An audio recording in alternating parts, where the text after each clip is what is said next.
আবার যদি কোনোদিন আমাদেরকে গোলামীর জিঞ্জিরে আবদ্ধ করবার জন্য কলকাতার দাদা বাবুদের কোন এজেন্ডা শাহজালাল শরীয়তুল্লাহ বাংলাদেশে বাস্তবায়ন করবার পায়তারা করা হয়, আবার আরেকটি মুক্তিযুদ্ধ করতে হবে। কোটি কোটি মুক্তিযোদ্ধারা 9 মাস মুক্তিযুদ্ধ করেছিল, সেটা কি বৃথাই ছিল?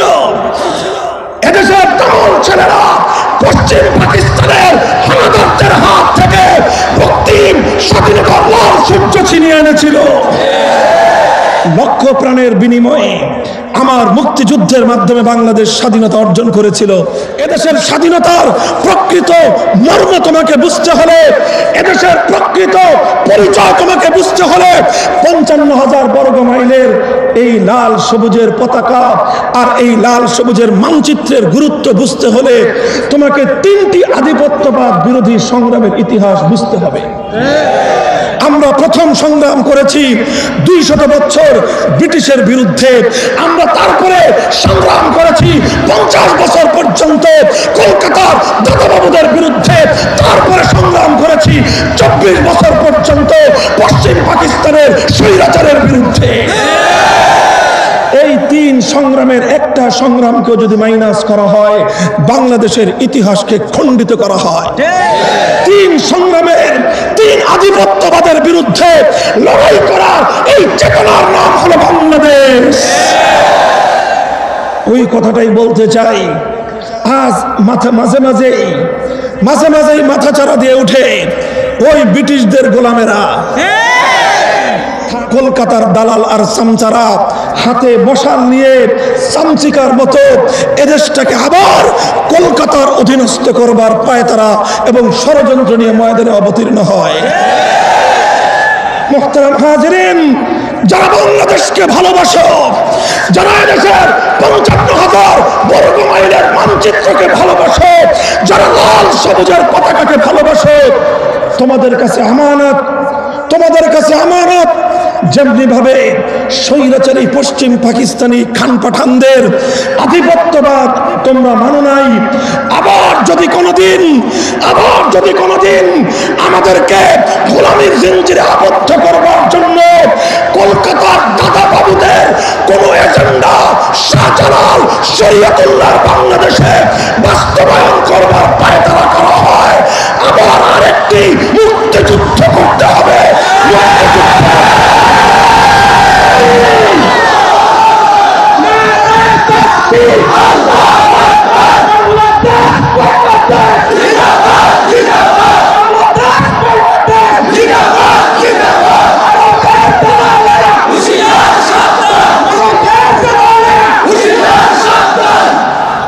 মুহতারাম হাজিরিন, এটা হলো দেশাত্মবোধক কথা, দেশাত্মবোধক আলোচনা। সমস্যা হলেই আমরা যখন কথা বলি তখন এক সময় আমাদেরকে বলা হয় যে আপনারা তো শুধু ইসলামের কথা কন, দেশের কথা তো বলেন না। আবার দেশের স্বাধীনতা এবং এদেশের 1000 বছরের ঐতিহ্য, এদেশের গর্ব এবং অহংকার, এই জাতিসত্তার প্রকৃত পরিচয়গুলো যখন আমরা ব্যর্থহীন সত্যগুলোকে এভাবে আমরা জাতির সামনে তুলে ধরি, তখন আবার আমাদেরকে বলা হয় রাজনীতির পেছাল পারেন কেন। তোমাদেরকে একটা কথা বলে রাখি, কারো কাছ থেকে অ্যাসাইনমেন্ট নিয়ে ওলামায়ে কেরাম কথা বলে না, কারো কাছ থেকে লিখিত ফরমায়েশ নিয়ে মঞ্চে কথা বলা আলেম ওলামাদের দায়িত্ব নয়। সত্যের কথা আমরা বলবো, কোরআনের কথা আমরা বলবো, নবীর সুন্নাহর কথা আমরা বলবো, সত্য ইতিহাসের কথা আমরা বলবো, শহীদের ইতিহাস আমরা বলবো, আমাদের গাজীদের ইতিহাস আমরা বলবো, এদেশের ইসলামী সভ্যতার কথা বলতেই থাকবো।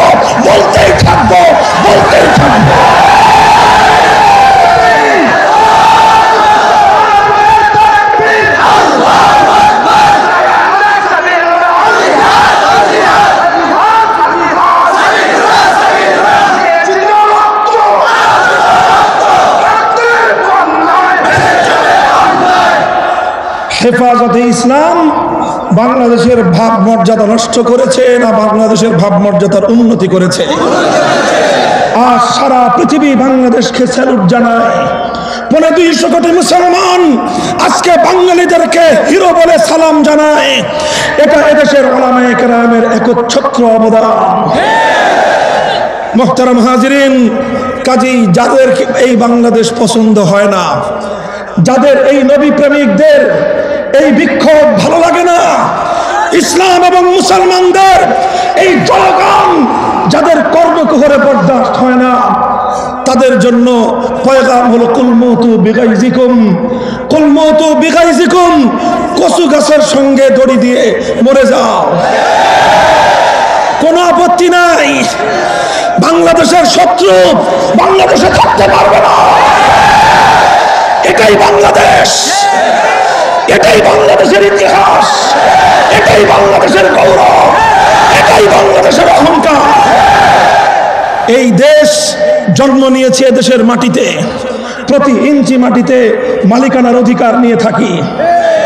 ভাড়াটিয়া হিসেবে থাকি না, ভাড়াটিয়া হিসেবে কথাও বলি না, কাউকে মালিক হিসেবে নিজে ভাড়াটিয়া হয়ে তাকে নমনম করবার মতো সেই মানসিকতা লালন করি না। তুমি হতে পারো যে কেউ, তুমি আমার বাংলাদেশকে, বাংলাদেশের 250 বছরের সংগ্রামকে তুমি শ্রদ্ধা জানাবা, তোমার সঙ্গে আমার বন্ধুত্ব থাকবে। এদেশের সংগ্রাম, এদেশের মুক্তিযুদ্ধ, ব্রিটিশ বিরোধী মুক্তিযুদ্ধ, কলকাতার আধিপত্য বিরোধী লড়াই, পশ্চিম পাকিস্তান বিরোধী মুক্তিযুদ্ধকে যদি তুমি অস্বীকার করো, বাংলাদেশ তোমাকে অস্বীকার করবে। পরিষ্কার কথা, আরে কথা পরিষ্কার, কোনো অস্পষ্টতার কিছু নাই। বাংলাদেশ এটাই হলো প্রকৃত বাংলাদেশ। আলহামদুলিল্লাহ, এই 2020 সালে এদেশের উলামায়ে কেরাম সারা দুনিয়াতে বাংলাদেশের ভাবমূর্তি উন্নত করেছে। 250 কোটি মুসলমানের হৃদয়ে বাংলাদেশের নাম মোহাব্বত, ভালোবাসা এবং সম্মানের সাথে অঙ্কিত করেছে, যেমনটি করেছিল 2013 সালে আরেকবার। শাইখুল ইসলাম আল্লামা আহমদ শফি রহমতুল্লাহ আলাইহি, মাননীয় প্রধানমন্ত্রীকে এই জন্য আমি একটা ধন্যবাদ সব জায়গায় জানাই। এই কথাটুকু আমরা স্বীকার করি, আল্লামা আহমদ শফিকে তার জীবনের শেষ মুহূর্ত পর্যন্ত প্রধানমন্ত্রী যথেষ্ট শ্রদ্ধা করেছেন। যে কোনো সিদ্ধান্তের আগে আল্লামা আহমদ শফির প্রতিক্রিয়া কি হবে সেটাকে 10 বার ভেবেছেন, এরপরে সিদ্ধান্ত নিয়েছেন। আমরা সেই সূত্র ধরে বলতে চাই, আল্লামা আহমদ শফি চলে গেছে, তার মিশন বন্ধ হয় নাই। আল্লামা আহমদ শফিকে আমরা মাটির নিচে দাফন করেছি, তার আদর্শকে আমরা দাফন করি নাই। আল্লামা আহমদ শফি দৈহিকভাবে মাটির নিচে দাফন হয়েছেন, আদর্শিকভাবে লক্ষ কোটি ইমানদারের হৃদয়ে বেঁচে আছে। সুতরাং আল্লামা আহমদ শফিকে তার জীবদ্দশায় যেভাবে কেয়ার করেছেন, শ্রদ্ধা করেছেন, তার ইন্তেকালের পরেও তার চেতনা এবং তার মিশনকে আপনারা অব্যাহত শ্রদ্ধা এবং সেই মানসিকতা বজায় রাখবেন, এটা আমাদের অনুরোধ। আমি আবার বলছি, স্মরণ করিয়ে দেই, অন্য কিছু আলোচনার বিষয় নিয়ে মাথায় নিয়ে বসছিলাম। আপনাদের এই এলাকার কথাবার্তা শুনে সব আলোচনা আজকে একদিকে, দেশ নিয়ে কথা বলবো, দেশের ইতিহাস কথা বলবে, আর এদেশে উলামায়ে কেরামের অবদান, দেশের সঙ্গে আলেম সমাজের রক্তের সম্পর্ক, হৃদয়ের সম্পর্ক, নারীর বন্ধনের কথা চিৎকার করে উচ্চ কণ্ঠে বলে যাব। 100 बार सवारा है हमने इस मुल्क के गेसुए बरहम को, 100 बार सवारा है हमने इस मुल्क के गेसुए बरहम को, ये अहले जुनूब बतलाएंगे क्या हमने दिया है आलम को। যখনই দেশের উপর, জাতির উপর কোনো ক্রাইসিস, কোনো সমস্যা, কোনো সংকটকাল অতিক্রান্ত হয়েছে, কোনো সংকট ঘনীভূত হয়েছে, দেশের জন্য, জাতির জন্য বুক টান করে ময়দানে দাঁড়িয়ে গেছে সিংহ শার্দুলের দল, আলেম সমাজ। ছোট্ট করে 2013 সালের বেশি কথা বলবো না, শুধু এতটুকু বলি, আজ আল্লামা আহমদ শফি নাই, আল্লামা আহমদ শফীকে বুঝতে হবে, জুনায়েদ বাবুনগরীকে চিনতে হবে। আল্লামা আহমদ শফীর হেফাজতে ইসলামের মূল পরিচয় আপনাদেরকেও জাতিকে জানতে হবে এবং বুঝতেও হবে, মনের মধ্যে খোদাই করে রাখতে হবে। যারা আজকে স্লোগান তুলে হেফাজতে ইসলাম মেড ইন পাকিস্তান, পরিষ্কার ভাষায় বলতে চাই, হেফাজতে ইসলামের নাম বাংলাদেশ, বাংলাদেশের নাম হেফাজতে ইসলাম। আল্লামা আহমদ শফীর 2013 সালের সংগ্রামের ইতিহাস স্মরণ করো, মূল্যায়ন করো। বাংলাদেশ যখন একটা মঞ্চ তৈরি করা হয়েছিল, যে মঞ্চ থেকে বাংলাদেশের বিরুদ্ধে একটা নয়, দুটো নয়, 4-4টা কুটিল এবং গভীর ষড়যন্ত্র হয়েছিল। 1 নম্বর ষড়যন্ত্র, বাংলাদেশের হাজার বছরের ধর্মীয় ঐতিহ্যকে জলাঞ্জলি দিয়ে নাস্তিক্যবাদ কায়েম করার পায়তারা শুরু হয়েছিল।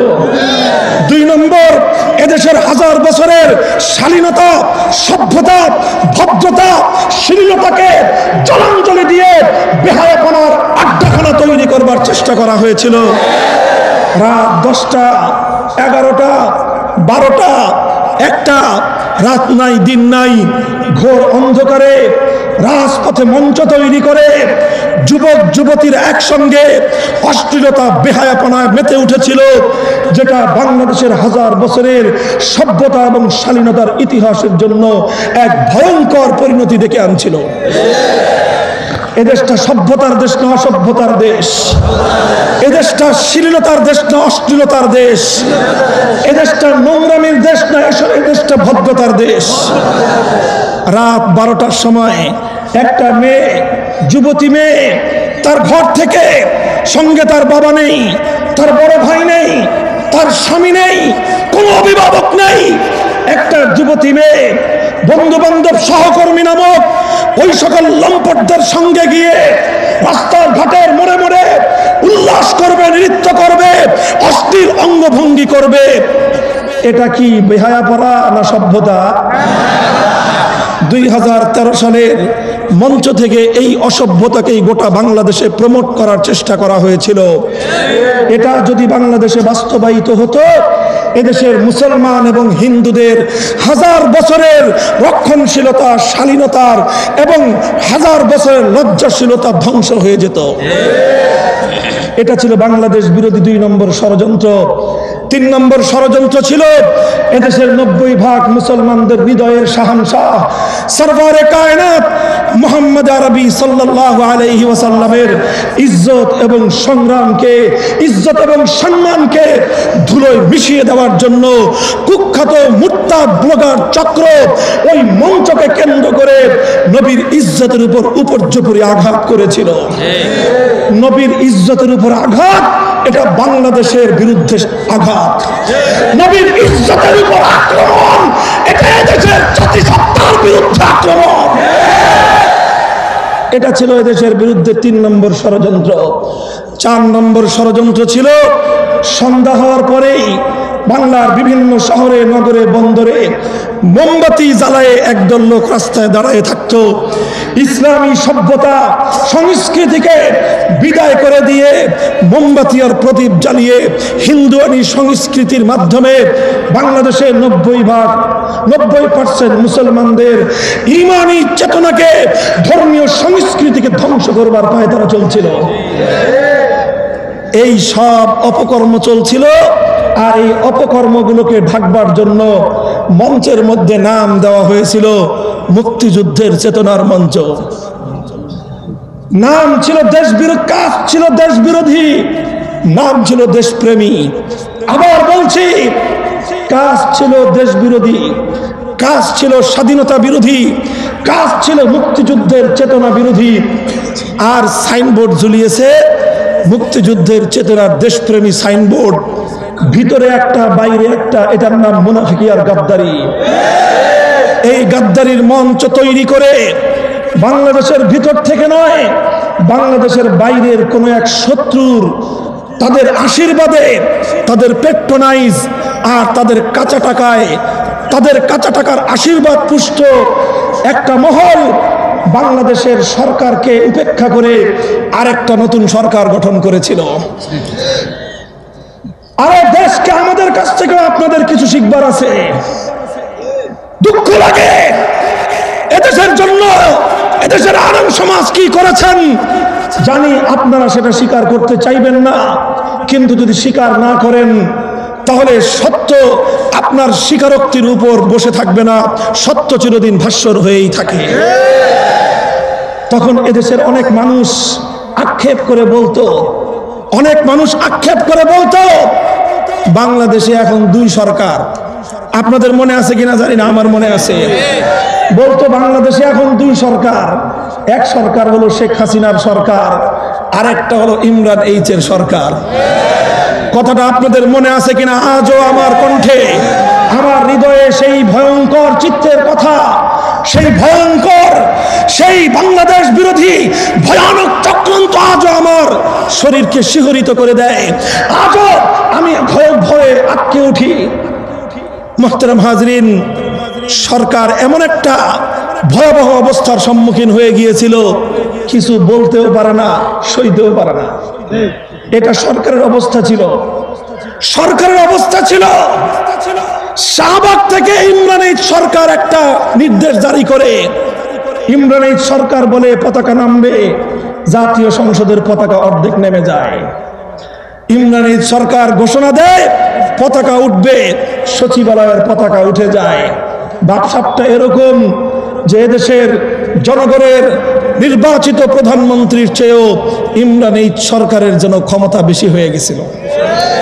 সে কর্মসূচি ঘোষণা করত, তার কর্মসূচি বাস্তবায়ন করার জন্য জাতীয় সংসদ থেকে জনগণের নির্বাচিত সংসদ সদস্যরা রাস্তায় এসে লাইন ধরে দাঁড়ায় থাকত। ইমরান এইচ সরকারের ঘোষণায় সচিবালয় থেকে আমার দেশের জনগণের ট্যাক্সে প্রতিপালিত সচিবরা রাস্তায় এসে মানববন্ধন করত। এমন একটা ভয়াবহ পরিস্থিতি তৈরি হয়েছিল, সরকারকে তারা পাত্তা দিচ্ছিল না। বাংলাদেশকে ব্যর্থ অকার্যকর রাষ্ট্রে পরিণত করবার পায়ে তারা চলছিল। সরকারও পড়ছে এক বিপদে, বলবে কি?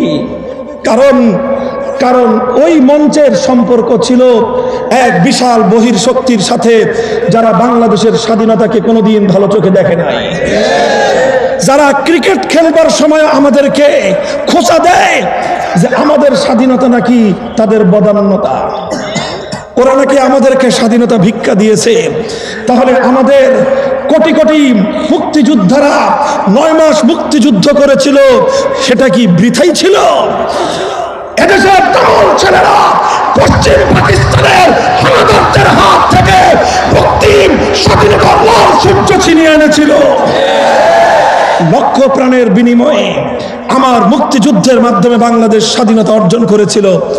মুহতারাম হাজিরিন, অত কথা আমি বলতে চাচ্ছি না, শুধু বলতে চাচ্ছি সেই সময়ের বাংলাদেশ বিরোধী এক ভয়ঙ্কর পরিস্থিতির কথা। সরকার এবং রাষ্ট্র সেই অপশক্তির সামনে অনেকটা ব্যর্থ রাষ্ট্রে পরিণত হওয়ার মতো অবস্থা ছিল।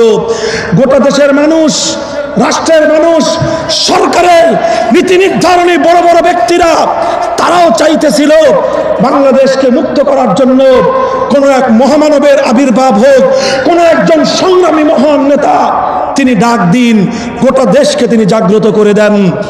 কেউ মুখে কিছু বলতে পারছিল না। রাতের অন্ধকারে গোটা বাংলার হাজার হাজার ঘরগুলো থেকে ফরিয়াদ হাজারি খোদার দরবারে লক্ষ মা বোনেরা হাত তুলে ফরিয়াদ করতে, রব্বানা আখরিজনা মিন হাযিহিল ক্বরিয়াতিজ যালিমি আহলুহা ওয়াজআল লানা মিন লাদুনকা ওয়ালিয়্যা ওয়াজআল লানা মিন লাদুনকা নাসীরা। ওগো মাবুদ, আমার দেশকে তুমি রক্ষা করো, এদেশের ইসলামকে তুমি রক্ষা করো, এদেশের মুসলিম জাতিসত্তাকে তুমি রক্ষা করো। আল্লাহ পাক রব্বুল ইজ্জত লক্ষ লক্ষ মানুষের এই ফরিয়াদকে বৃথা করেননি, সেটাকে আল্লাহ পাক রিজেক্ট করে দেননি, সেটাকে আমার আল্লাহ প্রত্যাখ্যান করেননি, বরং এদেশের রাতের অন্ধকারে লাখো নির্যাতিত নিপীড়িত মানুষের চোখের অশ্রু আল্লাহর দরবারে মকবুল হয়েছিল।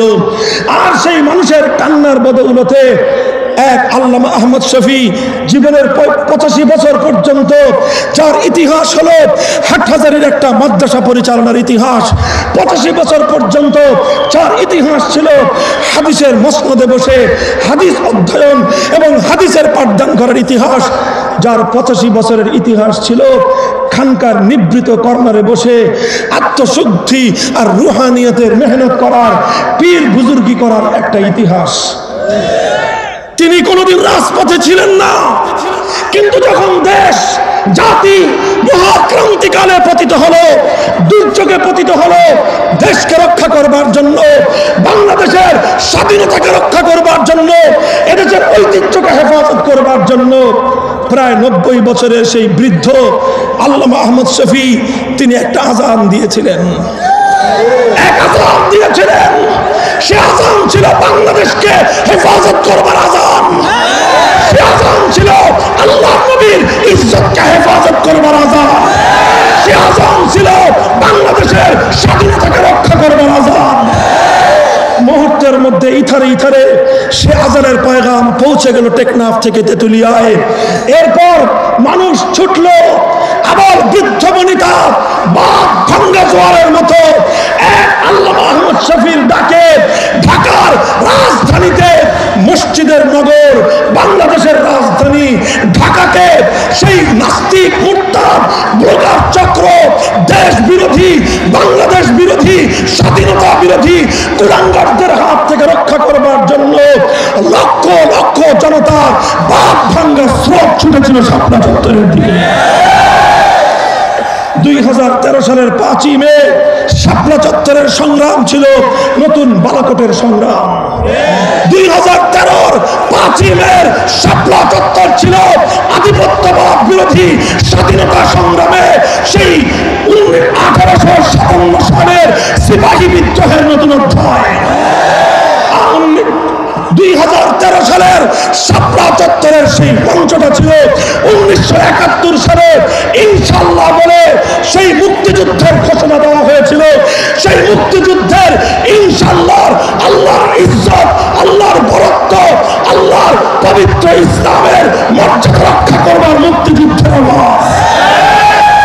আলহামদুলিল্লাহ, যারা মনে করে 2013 সালে আল্লামা আহমদ শফী পরাজয় বরণ করেছে, আমরা বলবো তোমরা বোকার স্বর্গে বসবাস করো। আল্লামা আহমদ শফী পরাজয় বরণ করেননি, বরং তিনি এক মহা বিজয় নিয়ে সেদিন ঘরে ফিরেছিলেন।